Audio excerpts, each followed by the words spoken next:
Hello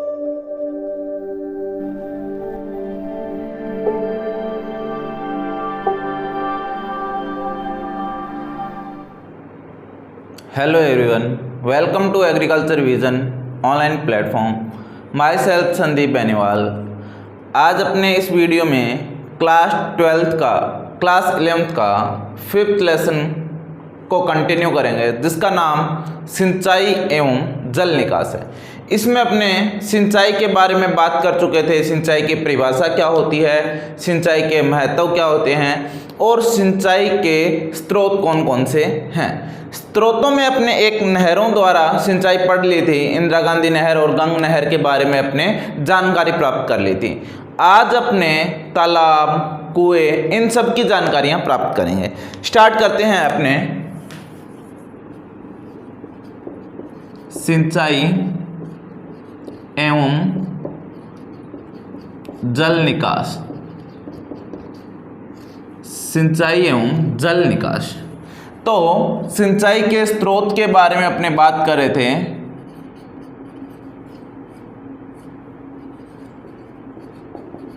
सिंचाई के स्रोत सबसे पहले अपने बात कर चुके थे नहरें। नहरों के बारे में अपने बात कर चुके थे। अब अपने बात करते हैं तालाब के बारे में। सेकंड, तालाब।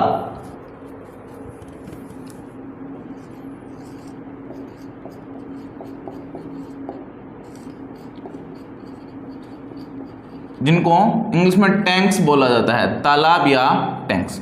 देखिए तालाब क्या होता है, एक प्रकार के जोहड़ का टाइप होता है और इससे भारत में 8% लगभग क्षेत्र पर सिंचाई की जाती है और राजस्थान में 1-2% भाग पर ही सिंचाई की जाती है।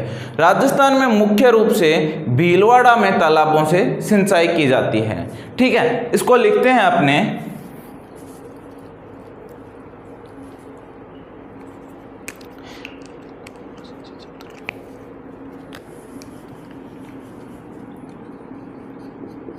भारत में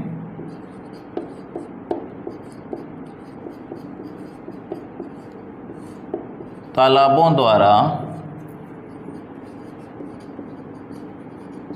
सिंचित क्षेत्र 8% व राजस्थान में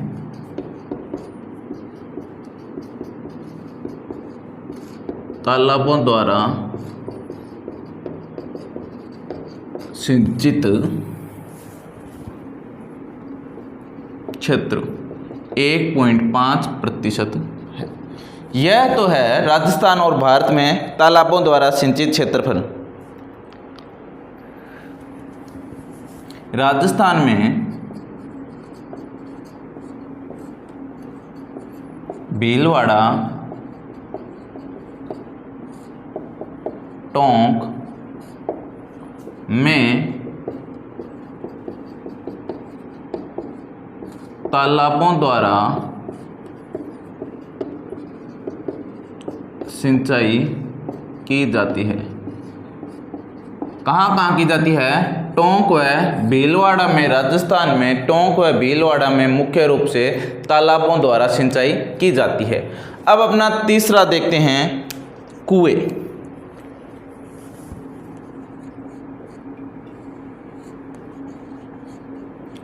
कुएं इन सब से आप परिचित होंगे कि कुएं क्या होते हैं, कुओं द्वारा सिंचाई कैसे की जाती है। राजस्थान में यह प्रमुख क्षेत्र है, प्रमुख सिंचाई का साधन है। ठीक है, स्रोत है, साधन ही स्रोत है। कुआं राजस्थान में प्रमुख स्रोत है, सेकंड माना जाता है, क्योंकि फर्स्ट राजस्थान में 30% भाग होता है। सिंचित जो भाग है, कुल सिंचित भाग का 30% भाग है नहरों से सिंचाई होती है, 1.5% भाग होती है तालाबों से सिंचाई होती है और 23% भाग जो होता है वो कुओं से सिंचित होता है। ठीक है, लिखते हैं अपने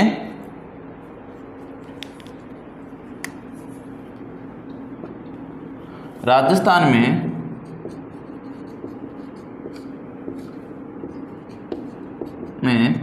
सिंचाई का दूसरा प्रमुख स्रोत है। दूसरा प्रमुख स्रोत है। ठीक है, कुओं द्वारा सिंचाई भारत में कुओं द्वारा सिंचाई भारत में कुओं द्वारा सिंचाई 24% व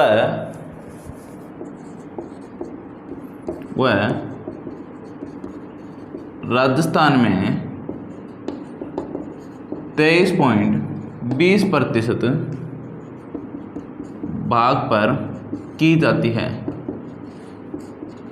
ठीक है, इतने भूभाग पर तो क्या की जाती है, कुओं द्वारा सिंचाई की जाती है।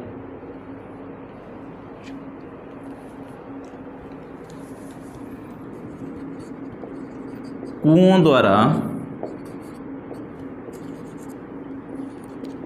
सिंचाई में व्यय परिश्रम की आवश्यकता होती है। परिश्रम की आवश्यकता होती है। कुओं द्वारा जब अपने सिंचाई करते हैं तो एक तो अपने परिश्रम ज़्यादा करनी पड़ती है और एक क्या होता है, अपने को खर्च ज़्यादा करना पड़ता है। पहले कुएं को खुदाना पड़ेगा, उसमें मोटर वगैरह पाइपें वगैरह लगानी पड़ेगी, विद्युत की भी आपूर्ति अपने पास होनी चाहिए। अब देखते हैं कुओं के प्रकार।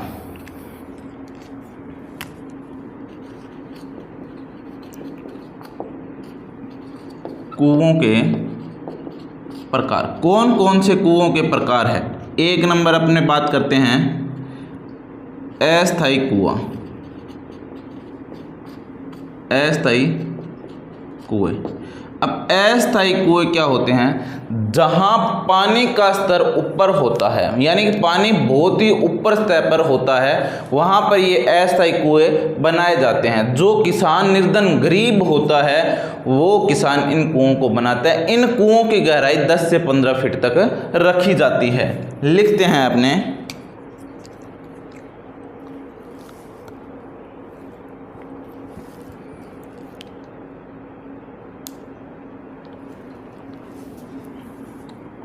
जिन क्षेत्रों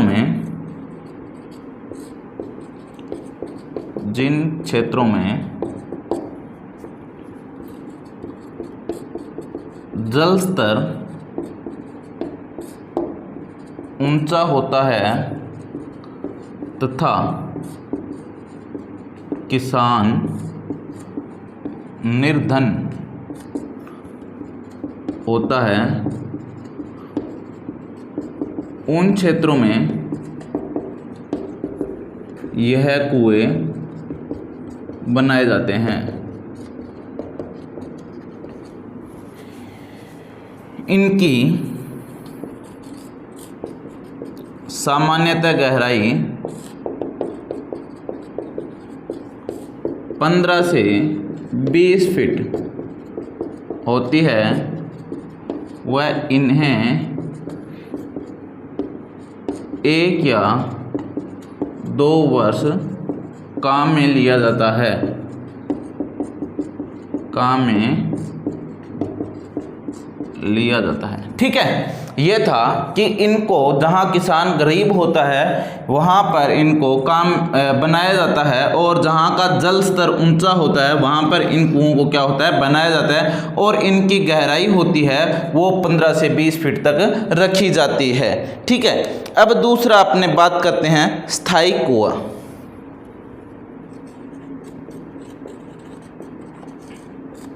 स्थायी कुएं।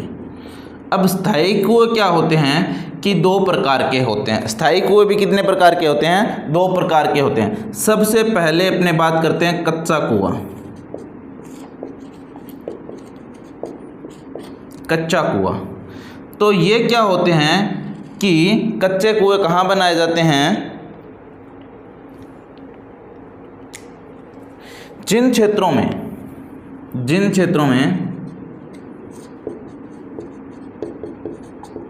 मिट्टी कठोर होती है, मिट्टी कठोर होती है या चट्टानें होती है, उन क्षेत्रों में यह कुएं बनाए जाते हैं। जहाँ पर मिट्टी कठोर होगी या क्या होगा कि चट्टानें उपस्थित होगी, उन क्षेत्रों में इस प्रकार के कुएं बनाए जाते हैं। कौन से? कच्चे कुएं बनाए जाते हैं, उनकी चिनाई वगैरह नहीं की जाती है। सेकंड बात करते हैं पक्का कुआं।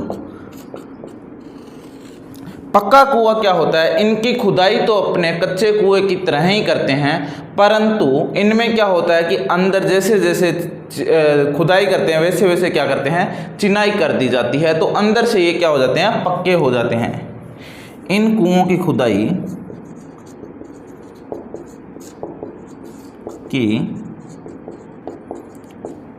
खुदाई तो कच्चे कुओं के समान ही होती है,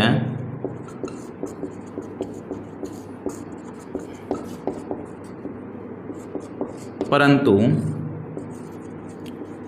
खुदाई के पश्चात अंदर की साइड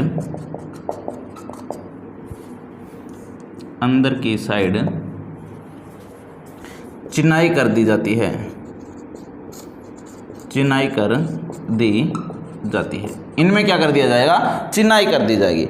अब तीसरा कुआं आता है पाताल तोड़ कुआं। कौन सा? पाताल तोड़ कुआं।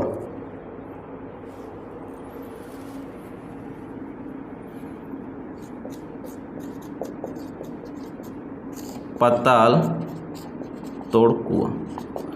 अब ये कुआं क्या होता है कि पाताल तक खोदा जाता है और इसमें भूमि का जो जल है वो अपने प्रेशर के कारण धरातल पर बाहर आ जाता है।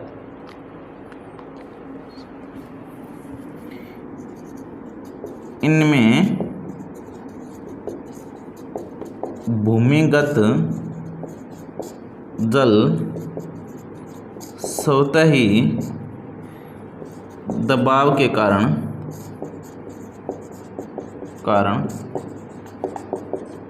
धरातल पर आ जाता है। यह अधिकांश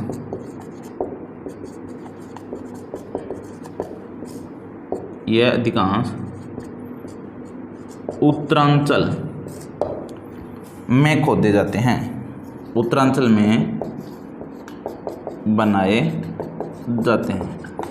अब कुछ कुओं के टाइप और बच गए हैं, इनको अपने एक एक करके लिखेंगे।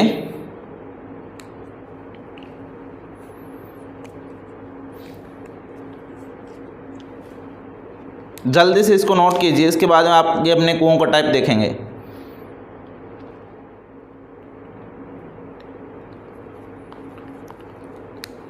हाँ जी, 3 कुएं के प्रकार अपने देख लिए थे, स्थायी, अस्थायी और पाताल तोड़ कुआं।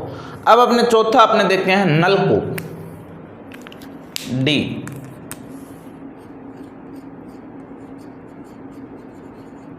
नलकूप या इसको बोलते हैं ट्यूबवेल। अब इससे तो सभी परिचित होंगे कि यह अधिक गहराई से मशीनें डालकर पंप सेट के माध्यम, मशीनों से क्या होते हैं, पाइप में डालकर पंप सेट के माध्यम से पानी क्या होता है, बाहर निकाला जाता है। लिखते हैं इसको,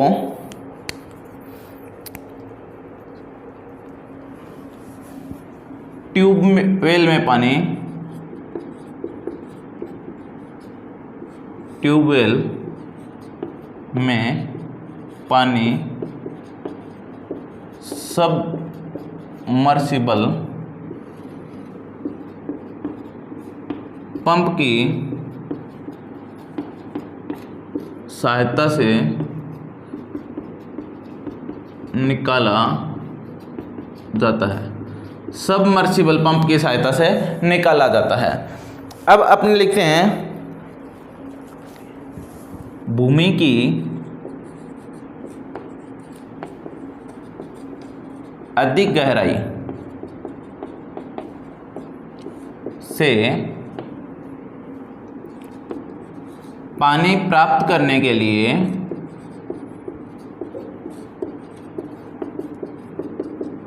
ट्यूबवेल का बोर करते हुए देखा होगा, वैसे ही मशीनों द्वारा लोहे की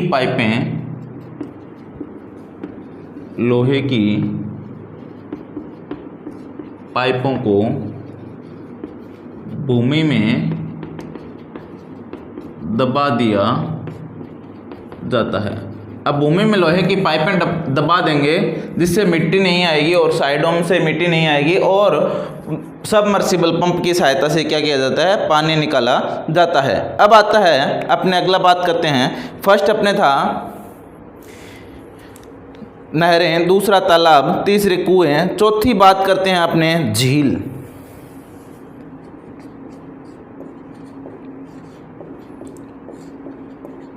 ठीक है, ये झील क्या होती है?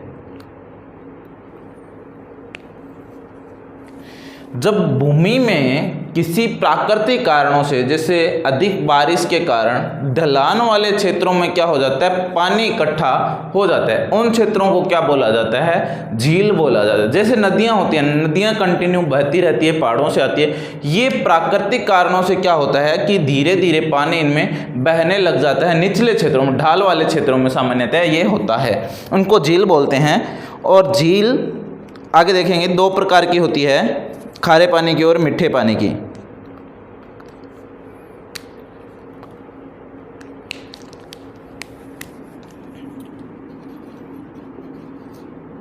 पृथ्वी तल पर कहीं कहीं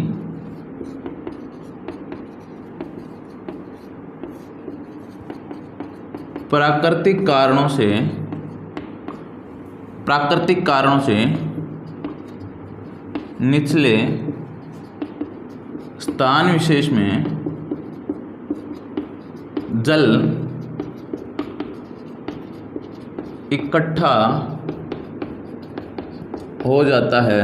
क्या होता है, किसी प्राकृतिक कारणों से नीचे वाले स्थानों में पानी इकट्ठा हो जाता है, उस स्थान विशेष को झील कहते हैं। उस स्थान विशेष को झील कहते हैं। झील दो प्रकार की होती है,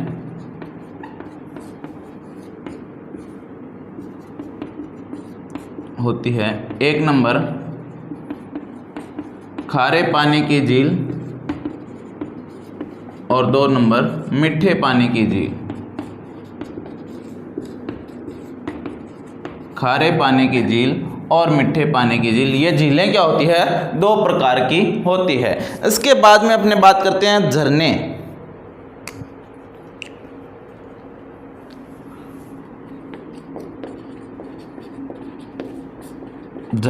झरने क्या होते हैं कि जब पहाड़ों पर बारिश होती है तो पहाड़ों पर पानी इकट्ठा हो जाता है। अब जब पानी इकट्ठा होगा तो पानी ढलान वाले क्षेत्र में आएगा। जब पहाड़ों से पानी ढलान वाले क्षेत्रों में, पहाड़ों की दरारों में या कहीं से होते हुए जहाँ भी उस रास्ता मिलता है, पानी धीरे धीरे आने लग जाता है और अपना आगे रास्ता साफ करता जाता है और आता जाता है। तो वहाँ से क्या होता है, कंटिन्यू पानी बहना स्टार्ट हो जाता है, उनको झरने बोला जाता है। चलिए अपने इसको लिखते हैं झरने।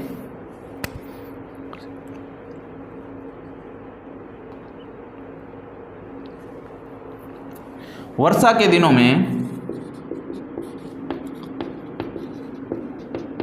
दिनों में पहाड़ों पर पानी एकत्रित हो जाता है। यह धीरे धीरे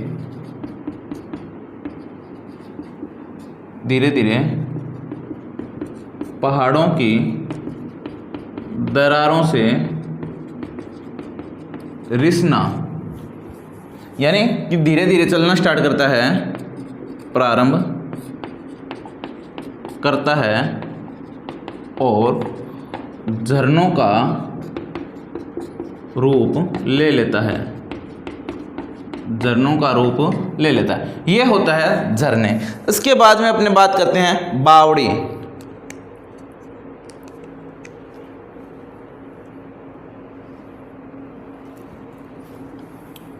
6 नंबर बावड़ी। अब बावड़ी क्या होती है, ये तालाबों की तरह ही होती है, तो इनको बावड़ियां बोला जाता है, बढ़िया भी बोला जाता है। यह उन क्षेत्रों में बनाई जाती है जहां की वार्षिक वर्षा 20 सेंटीमीटर से कम होती है।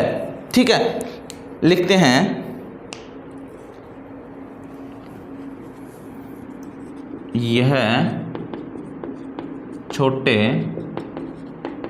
जलाशय होते हैं। ये क्या होते हैं, छोटे जलाशय होते हैं, इन्हें बढ़िया भी कहते हैं, इन्हें बढ़िया भी कहते हैं तथा बावड़ियां उन क्षेत्रों में बनाई जाती है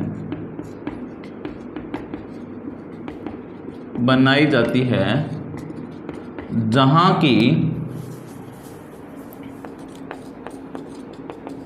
की वार्षिक वर्षा 20 इंच से कम होती है। क्या होती है, यहाँ जहाँ बावड़ियाँ बनाई जाती है वहाँ की वर्षा 20 इंच से कम होती है।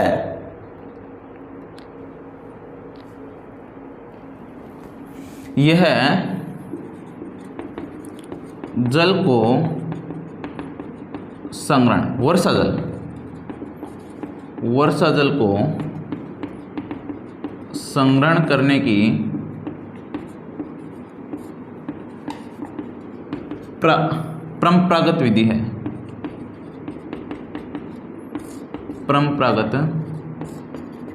है। और यह बावड़ियां शेखावाटी क्षेत्र में, राजस्थान के शेखावाटी क्षेत्र में बावड़ियां बनाने का अधिक प्रचलन है। कहाँ बनाई जाती है, राजस्थान में यदि बावड़ियाँ पूछी जाए कि कहाँ बनाई जाती है, तो राजस्थान में बावड़ियाँ सामान्यतः शेखावाटी क्षेत्र में बनाई जाती है। जल्दी से इसको नोट कीजिए। इसके आगे अपने पढ़ते हैं सिंचाई के साधन।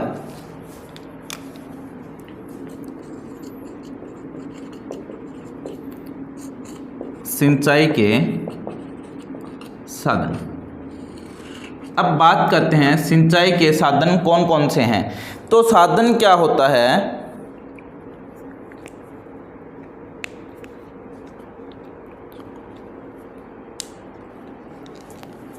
देखिए स्रोत आपको समझाया था कि यह पानी का भंडारण होता है। अब मान लो कि पानी का भंडारण यहाँ है, यहाँ पानी का भंडारण है और यहाँ अपना खेत है।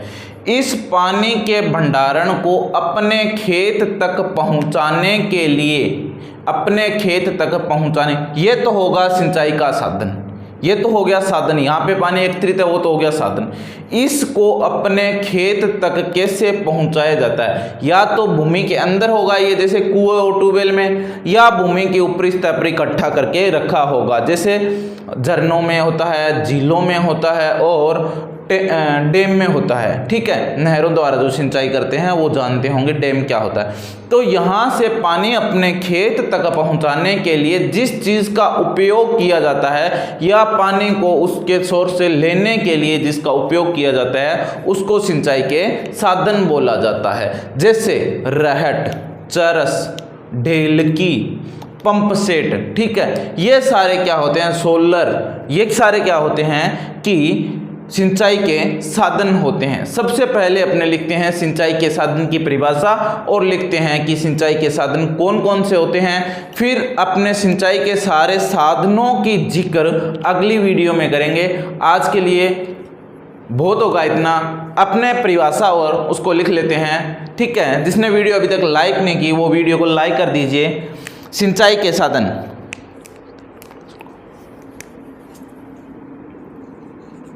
भूमि के अंदर या सतह पर एकत्रित जल को, भूमि के अंदर या सतह पर एकत्रित जल को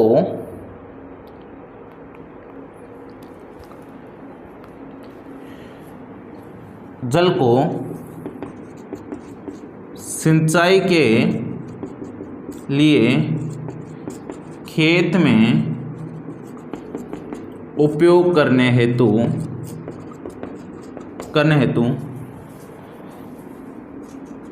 जो यंत्र या विधियां काम में ली जाती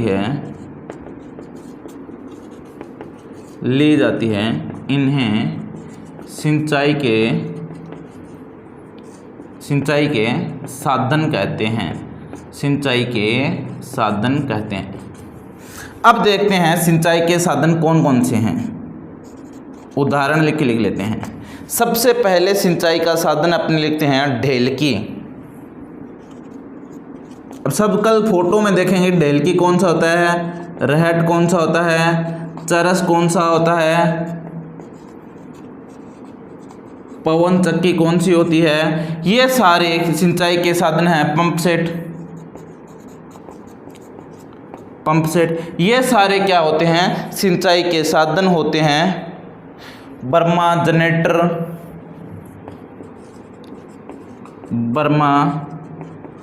जनरेटर इत्यादि, ये सारे क्या होते हैं, सिंचाई के साधन होते हैं। जैसे आप कुछ चीज़ों से तो परिचित होंगे, जैसे पवन चक्की, ठीक है, और पंप सेट, ठीक है, बर्मा जनरेटर, ठीक है, इन सब से आप क्या होंगे, परिचित होंगे कि ये सिंचाई के साधन किस प्रकार से होते हैं। तो क्या होते हैं, ब्रह्म से अपने पानी को क्या होते हैं, जल्दी जल्दी आगे भेज देते हैं, फ्लो बढ़ा देते हैं, पानी की स्पीड बढ़ा देते हैं, मतलब पीछे से धक्का लगाने का कार्य करता है एक प्रकार से। उसके बाद में जनरेटर से विद्युत उत्पन्न की जाती है। आजकल उसकी जगह सोलर को काम में लेने लगे या विद्युत को काम में लेने लगे। उसके बाद में अपने बात करते हैं कि पंप सेट क्या होता है। जैसे पंप सेट होता है, मोनोब्लॉक पंप सेट होता है, और जिसको अपने मच्छी मोटर बोलते हैं वो होती है, वो पानी के अंदर रह के कार्य करती है। कल इन सभी के अपने डायग्राम के चित्र भी देखेंगे और अपने समझेंगे कि ये किस प्रकार से अपने सिंचाई में सहायता करते हैं और किस प्रकार ये साधन यूज किए जाते हैं और ये किस प्रकार से अपने को सिंचाई में सहायक होते हैं। इन सब की चर्चा अपने अगली वीडियो में करेंगे। वीडियो अच्छी लगे लाइक कीजिए, कमेंट कीजिए, अपने दोस्तों के साथ शेयर कीजिए। Thank you so much. PDF के लिए हमारे टेलीग्राम चैनल को ज्वाइन कीजिए, जिसका लिंक वीडियो के डिस्क्रिप्शन बॉक्स में है, जाके वहाँ से ज्वाइन कर सकते हैं।